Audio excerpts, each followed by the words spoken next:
Imagínense que un comunicador cristiano, usted que trabaja con alguien, que ayuda a alguien, que anima a alguien, si dice una palabra mala, también eso va a quebrantar hasta los huesos. Y va a causar una infección en los huesos, vamos a decirle simbólicamente huesos.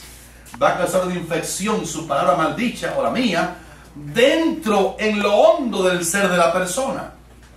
Pero si yo cuando me comunico con alguien le cito mucho la Biblia y le hablo citándole la Biblia, yo estoy usando una herramienta poderosa, porque es la palabra esa que está en la Biblia, la palabra de Dios, la que entra hasta los huesos y llega hasta los tuétanos que están adentro de los huesos.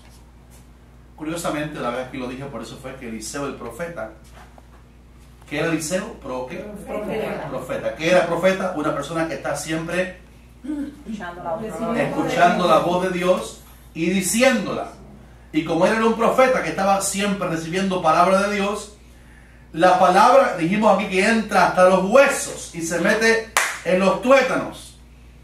Y un relato bíblico muy atípico, o sea, no común, dice que Eliseo estaba muerto ya, y había unas bandas armadas de Siria que tiraron a un cadáver, porque alguien se murió en la guerra, y tiraron para allá el cadáver, y coincidentemente el cadáver pegó en el sepulcro en que estaba Eliseo, y el cadáver resucitó de los muertos. En los huesos de Eliseo había unción. Y una cosa curiosa, extra clase, esto es un pago aparte, hermano, es que Eliseo había pedido a Elías una doble porción del espíritu de Elías. Elías se fue al cielo después del 7º milagro.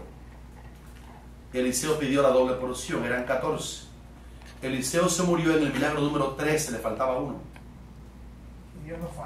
Y Dios no falla.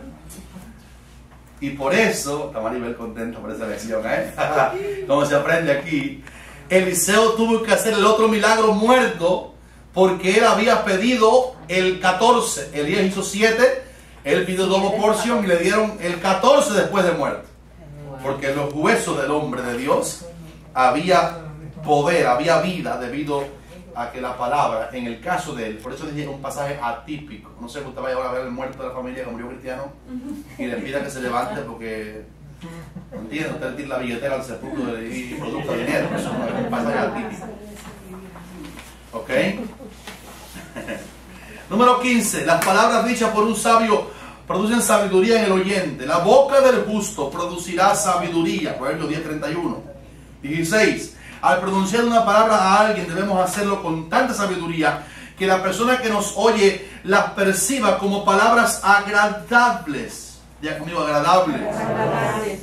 A ver, dígame para acá una palabra agradable a mí. Qué buena está esta clase. Gracias, hermana, eso me cayó muy bien. Ella dijo una palabra agradable. ¿Qué más dijo una vez? Como estamos aprendiendo. Buena palabra, me gustó. Lo cito porque hay un texto que está, es Proverbios 10:32, que dice: los labios del justo saben hablar lo que agrada. Cuidado con este versículo, no se puede tampoco este versículo manipular. Yo no puedo predicar siempre lo que agrada a todo tipo de público. Pablo dijo sobre este aspecto, dijo él: si todavía agradara a los hombres, no sería siervo de Cristo. No quiere decir que mi mensaje debe estar condicionado a lo que la gente quiera oír, porque si eso es así, no es un predicador auténtico del libro. El predicador de Dios tiene que abrir el libro de Dios y citarlo, y lo que diga allí no es para que el que no le guste no me deje predicarlo, o el que le guste ya predíquelo. Es que eso es la palabra de Dios. Pero aquí está hablando, exacto. Aquí está hablando de personas que queremos ayudar a alguien que está desanimado, que está en una crisis, y debo hablar una palabra que le agrade, porque yo lo voy a levantar. Ese es el contexto de este versículo. 16. 16, ¿verdad? A veces puede ser una palabra de reprensión que digamos a alguien, o exhortándole, pero se debe procurar decir en una manera que cause agrado a los oyentes. En el trabajo en el reino de Dios, nunca, ya conmigo, nunca se debe pronunciar ni una sola palabra con el propósito marcado de ofender a alguien, ni siquiera al más vil pecador. Dice en la parte de abajo: pero yo he encontrado predicadores, está ahí, ¿verdad?, que creen que su mensaje su deber es ofender a la gente para que se conviertan a Cristo. O sea, que eso Y de esa la es, víbora, eso no- esa es una herramienta oxidada, torcida, no funciona. Aquí dije algo poderoso. No es el mal genio al hablar lo que hará recapacitar al que anda en error. Es el Espíritu Santo el único que tiene la capacidad de convencer al pecador de su mal camino. Había unas cosas que antes hacía la gente en la Biblia que ya no se pueden hacer.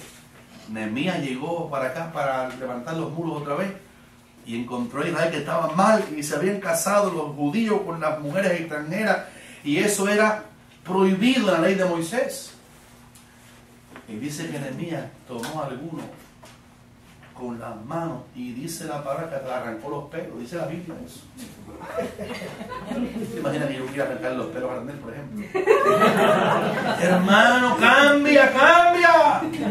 Cristianos descarados, sinvergüenza, no sigan pecando más. No sea víbora. La moraleja Acción de víbora. está bien. Juan lo pudo hacer porque recuerden que él era... Juan estaba predicando después de 400 años que no hubo palabra de Dios en la tierra. Él era una raíz del desierto, era una voz clamando en un desierto espiritual. Y así estaba Israel, desprovisto de fe, marginado de Dios. Y dijo, generación de víboras. Pero eso no se puede seguir diciendo hoy en una iglesia. Te vas a ver, hermano, que hace tiempo no viene, hermano. Tú eres una generación de víboras. Ya lo mató. La moraleja es, no es el mal genio de hablar lo que hará recapacitar al que anda en error. Solamente esa obra la hará el Espíritu Santo. Es decir, si elegimos hablar palabras buenas, ellas serán como alimento sano al alma que nos puede saciar, o sea, dejarnos satisfechos. El hombre será saciado de bien del fruto de su boca, y del fruto de su boca el hombre comerá el bien. Proverbios 12:14 y 13:2.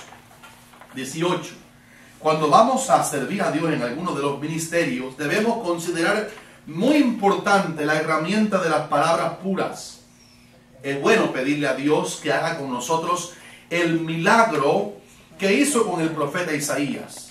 Este fue el milagro. Y voló hacia mí uno de los serafines, teniendo en su mano un carbón encendido, tomado del altar con unas tenazas, y tocando con él sobre mi boca, dijo: he aquí que esto tocó tus labios, y he quitado tu culpa y limpio tu pecado. Después de haber sido limpio el hablar del profeta, oí entonces la voz del Señor que decía: ¿a quién enviaré? ¿Y quién irá por nosotros? Entonces respondí yo: heme aquí, envíame a mí. Ahora, paren un momentico para que vean esto. Isaías fue llamado a predicar y fue el profeta más grande que hubo respecto a libros en la Biblia. 66 libros, ¿verdad? El capítulo tiene su gran libro. Se le llamó a él el evangelista del Antiguo Testamento, el profeta más mesiánico, el que más habló del futuro reinado del Mesías y también del Cordero, que eran dos eventos separados, como ustedes saben. Primero Cristo vendría como ya vino como Cordero, y después viene como Rey de Reyes. Isaías tocó ambos advenimientos. Y este hombre que fue llamado a profetizar tanto, a predicar tanto, a hablar tanto, dice que antes que él dijera: Señor, estoy aquí, ya envíame, primero le pasaron un carbón encendido del altar, aquel altar de bronce donde mataban a la víctima, el altar de la limpieza del pecado. Y de la limpieza del pecado tomaron un instrumento carbonizado en fuego y lo pasaron. Era un símbolo, no fue que le quemaron la boca y le cayó la boca quemada. Era una visión, ¿verdad? Pero muy simbólica, ¿verdad? Y le limpiaron su hablar antes que lo comisionaran para ser quien fue. Creo que ustedes comprenden que el énfasis hoy es: si vamos a servir al Señor, tenemos que aprender a hablar en el reino de Dios. Hablar palabras escogidas, con énfasis en lo positivo, en las promesas, para realmente poder ayudar a las personas. 19. Debemos tener cuidado cómo hablamos, porque Cristo dice: por tus palabras, vamos a repetir ese, por tus palabras serás justificado, ¿y qué más? Y por tus palabras serás condenado. O sea, por lo que yo digo, seré justificado.